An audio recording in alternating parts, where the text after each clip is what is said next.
Seguramente los oyentes, las oyentes recuerdan que el 20 de julio se conmemoró un nuevo aniversario de la tristemente célebre Noche del Apagón en Ledesma, ¿no? Cuando la dictadura, utilizando vehículos de la empresa Ledesma, secuestró alrededor de 300 personas, muchas de las cuales siguen estando desaparecidas. Y un personaje muy importante de la política de General San Martín, del departamento de Ledesma, fue Luis Aredes, el doctor Luis Aredes, médico, que llegó a ser radical, que llegó a ser intendente ahí de San Martín, un médico que trabajaba con los obreros del ingenio, ¿no? Fundamentalmente con los niños, al ser designado intendente le exige a Ledesma que pague los impuestos correspondientes por inmobiliario, lo cual Ledesma se opone totalmente, y el mismo día del golpe, 24 de marzo del 76, es secuestrado, es detenido, es legalizado y después de un año de detención, en el marzo del 77, es liberado, para finalmente, si no me falla la memoria, el 13 de mayo de ese mismo año, es nuevamente detenido y desde ese momento es desaparecido. Todos nos acordamos de Olga, su señora, odontóloga, docente, una gran luchadora, sola, dando vueltas por la plaza ahí de General San Martín, luchando con las madres por la aparición con vida no solo de su marido, sino de todos los otros desaparecidos. Para hablar un poco de esta situación, de lo que pasó en ese momento y de lo que está pasando actualmente en la localidad, estamos en contacto con uno de los hijos de Luis, que es Ricardo Aredes. Ricardo, ¿qué tal? ¿Cómo te va? Te habla Raúl Varela, estoy con Carlos Márquez en la mesa. ¿Cómo te va? ¿Qué tal, Raúl? Mucho gusto. Ricardo, ¿cuántos años tenías en el momento del secuestro de tu papá? Ya habías nacido, ¿no? 16 años. ¿Y cómo recordás esa situación? Y del 24 de marzo, del 3:30 de la mañana, sigue que tocan el timbre de la casa de mis padres y pensaba mi papá que era una urgencia, porque a veces venían urgencias a la madrugada para atender, ¿no? Y salvar las vidas de la gente. Y bueno, ellos ya más o menos se daban cuenta que algo estaba pasando creo que mucha gente se daba cuenta que estaba pasando antes del golpe, ¿no? Sí. Entonces, también por ahí escuchaban radio, pero ese día se levantó en pijama, me acuerdo, y abrió la puerta y eran los militares, ¿no? Militares con armamento, entraron, le dieron tiempo a vestirse. Mi mamá desesperada, le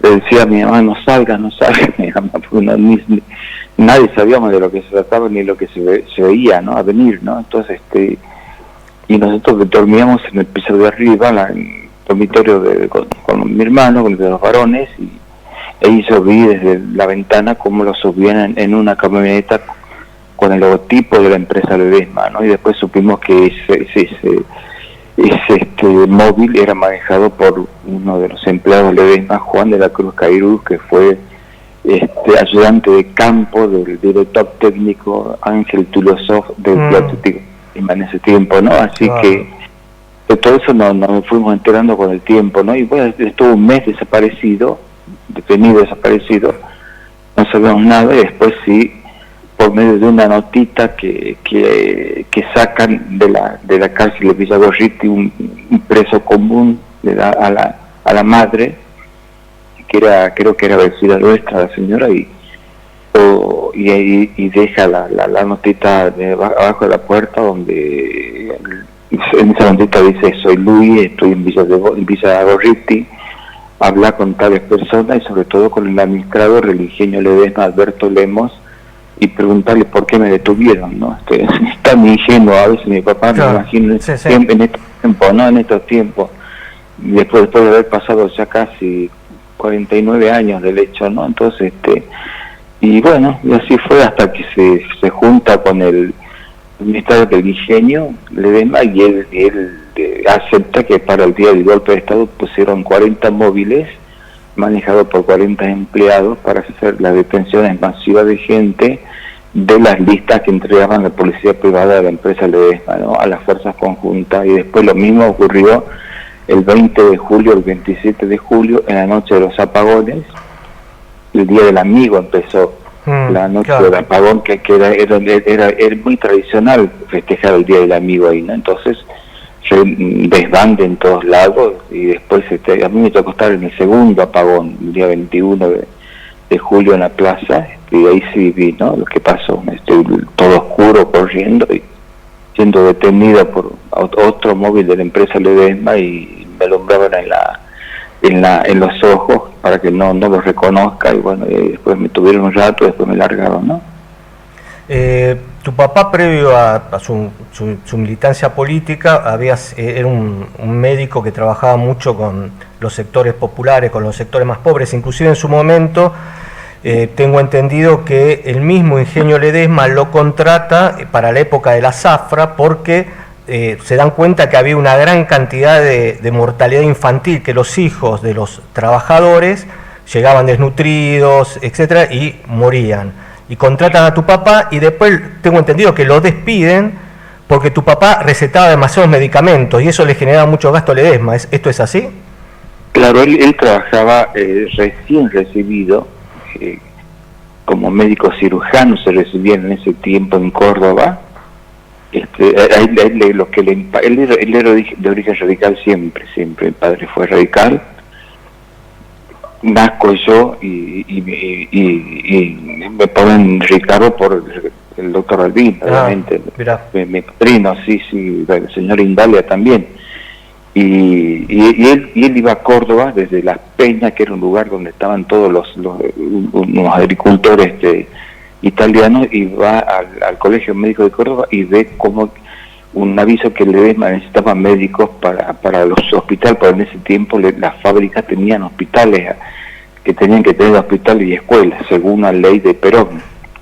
Entonces él va, presenta el currículum, lo toman, y ahí se ve una realidad tremenda, que en tiempo de zafra la gente de campo, que venía de otros lados a trabajar, inclusive pueblos originarios, para levantar la zafra, porque no había máquinas para levantar la zafra. Entonces, trabajaban familias enteras, de sol a sol, en medio de un calor infernal, morían de diarrea estival 17 niños por día.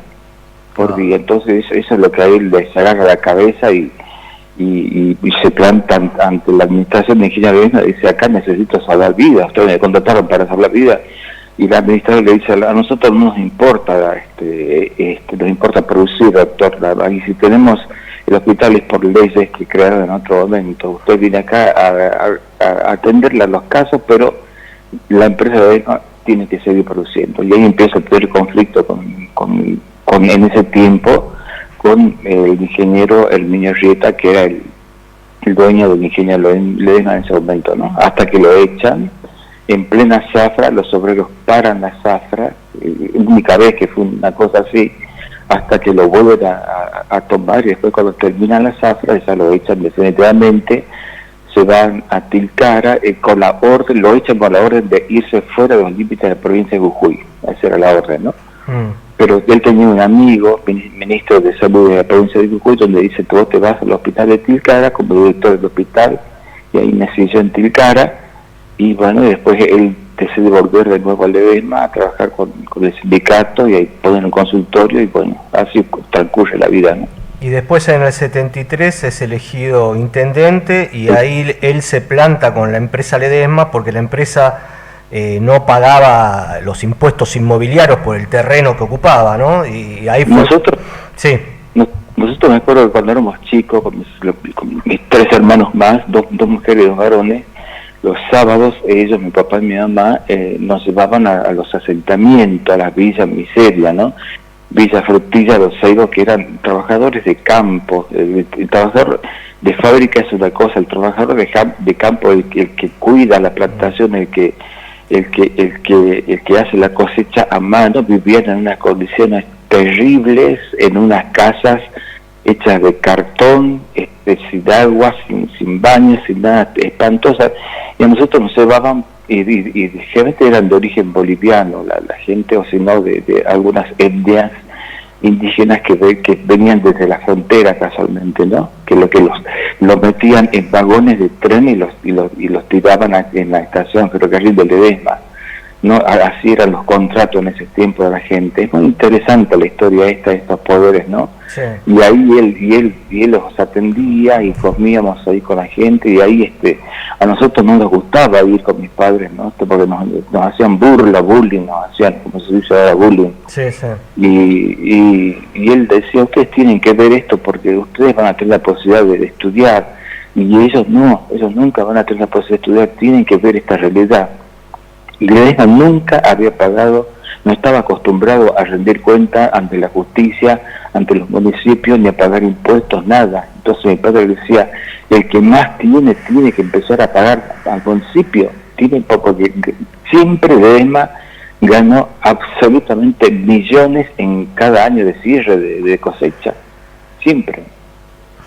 Así que él creía que eso era tan bien y sentía que era un tema de justicia, ¿no? De principio fundamental de justicia en ese tiempo, ¿no? 73, el de origen radical, y en un ámbito camporista que creía que se podían hacer algunas cosas, ¿no? Bueno, en realidad es así. ¿Qué haces, Ricardo? Carlos Márquez te habla. Bien, mi viejo. En realidad es así, digo. De hecho, a tu padre siendo intendente le interviene en la intendencia y lo sacan del despacho. En pleno gobierno. Vos no sabés, Carlos, que yo he sido testigo de eso, y es algo que lo tengo en mi memoria a fuego. Yo fui testigo del momento, estaba en la plaza esperando lo que salga, y ya habían tomado la intendencia, la JPRA, la punta de ametralladora. Lo sacan a él. Él lo único que hace es salir con su carpeta, que era el proyecto que tenía para el Libertador Hans Martín, y él sale como muy asustado, como en estado de shock, y lo que sí recuerdo que lo esperaban mucha gente, que es el movimiento obrero y villero, que lo había acompañado también cuando tomó juramento para la intendencia. Yo me acuerdo la cara de horror que tenía mi papá, y la gente esa de las villas miseras lo acompañó hasta su casa, ¿no? Eso me acuerdo. Vos sabés que te voy a traer un poco para acá, para que quede testimonio de esta nota. ¿Qué lugares honran a nombre de tu viejo allá en Libertador General San Martín hoy día? Calles, plazas, ¿qué hay? ¿Qué hay? Obviamente como Libertador General San Martín y todos los alrededores son dueños, primero la familia Bormann, después la familia Rieta, después la familia Ablaquier, todo, miembros, familia de generación en generación. La mayoría de las calles, todos son nombres de ellos, pero también hay otras. Hay un barrio, Balbín, por ejemplo, ¿no? Hay un barrio, hay un lugar, una salita de primero asilo que sí lleva el nombre de mi papá. Hay una plaza en un barrio humilde que lleva el nombre de mi mamá, por ejemplo, ¿no? Y bueno, hace poco hicieron una escuela con el nombre del doctor René Favarolo, pero no se animan a poner el nombre de una escuela, el nombre de mi mamá o de mi papá, ¿no? Pero bueno, porque el poder es así allá, ¿no? El poder y los gobiernos están sujetos a las ganas y al poder absoluto que tiene los Blaquier en ese lugar de décadas y décadas y décadas, en dictadura obviamente y en democracia, por supuesto. Sí, yo le contaba hoy a los chicos temprano que nadie se ha querido meter con Carlos Blaquier desde el 83 a la fecha en serio, como debió haberse hecho, para ordenar no solo un monopolio que desangra a la Argentina, sino además un tipo que se murió en la impunidad, siendo responsable de decenas y decenas de muertes durante la dictadura, pero de una cantidad incalculable de muertes por irresponsabilidad empresaria. Nosotros nos alegramos de estar charlando contigo y de haber hablado hoy acá. Cuidemos nuestra salud y vamos a ver si logramos en pocos años tener un hospital o una gran escuela con el nombre de tus dos padres al mismo tiempo, que los dos fueron profesionales de la salud. Vos sabés que en la ciudad de Jujuy hay escuelas del nombre de mi mamá, ¿no? Que eso venían de la época de la organización social Tupac Amaru, ¿no? Sí, claro. Y te doy una primicia más. El 28 de agosto, acá en la Facultad de Ciencias Sociales, se hace en esa fecha la Facultad de Ciencias donde yo trabajo, ¿no? Es donde yo estuve en la fundación de la facultad, así que ya estoy a pronto a irme también, por la edad, sobre todo. El 28 de julio que se hace la Semana de la Memoria en la biblioteca a las 18 horas, se va a presentar el libro Las Blaquier de Soledad Ferrari, un interesantísimo libro donde se destaca todo lo que hizo Carlos Pedro Blaquier, no solamente con el tema de Ledesma y cómo conservó y cómo incrementó su poder absoluto en todos los gobiernos, sino de un tema que muy pocos saben, que fue lo que hizo en una escuela de yoga acá en Buenos Aires, ¿no? Muy interesante el libro, va a estar la autora, y esta cosa hay que saberla, ¿no? Hay que saberla, hay que difundirlas, no hay que ignorar el poder económico que es peligrosísimo y que condiciona a la gente que quiere hacer algo, inclusive por los demás, ¿no? El gobierno actual de Jujuy obviamente no se mete con Ledesma, ¿no? Nadie se mete con Ledesma, nadie. Los gobernadores e intendentes de Libertadores de San Martín, Consejo Liberante, siempre viven en una democracia condicionada. Y con acuerdo de la empresa Ledesma, que es poderosa, salen como candidato a ellos, y el poder real, como digo siempre yo, está atrás de las vías, donde está la fábrica de Ledesma, digo, ¿no? Entonces, el poder de mis pagos ahí en la vida en Libertadores es absolutamente condicionada en democracia. Uno piensa que en democracia es, y que salimos nosotros a buscar la democracia en el 76, cuando desapareció nuestra gente, creíamos que iba a ser una democracia participativa, con derecho. El Ledesma imposible tener las 3 T, tierra, trabajo y techo. Imposible si lo tienen la veña de la familia Blaquier, ¿no? Gobierne quien gobierne. Te hago la última consulta y te liberamos. A nivel judicial ya no hay ninguna posibilidad de hacer algo, o todavía tienen algunas causas abiertas. Queda la parte de civil, la parte de empresarial, que el único acusado por nosotros, por la familia Aredes, los hijos de Ole Luis, es el ingeniero Alberto Lemos, que presentamos la acusación formal como familia, ¿no?